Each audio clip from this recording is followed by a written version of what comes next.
હાલો vacation પૂરું. દિશા ઘર ભેગા થાવ. તારા લીધે અમારા ઘરમાં ધારિયા કવાડા ઉડે એમ છે. એટલે આવતા વેકેશનમાં તું આવજે પાછી, બરાબર? હાલે તારી બેગ. દિશા મંદિરે જવું છે?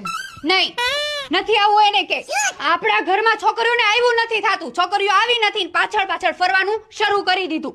નથી જવાનું તારે ક્યાંય. કોઈ છોકરીઓ આપણા ઘરમાં આવે આવશે નહીં. અને યોગેશ તમે તમારાથી કઈ બોલાતું નથી. ચૂપચાપ બધું જોવો છો. હવે માથા પછાડો તો થાય. હવે મારે જ કઈક કરવું પડશે. પોલીસને ફોન કરવો પડશે. નતર કરું છું મારા પપ્પાને હમણાં ફોન. હાલો, હા, મારામાં 399 રિચાર્જ કરતો. હા, રિચાર્જ પતી ગયું. બધા ચૂપચાપ જોયા જ કરે છે. અને તું આવતી જ નહીં હવે અહીંયા રોકાવા. પણ આમાં પોલીસની વાત ક્યાં આવી? તું કામ રોસો? થઈ ગઈ તમને શાંતિ? મારી બેનને અહીંયા રોકાવું તું વહી ગઈ. એ વહી ગઈ, ભારે કરી. ભારે હું કર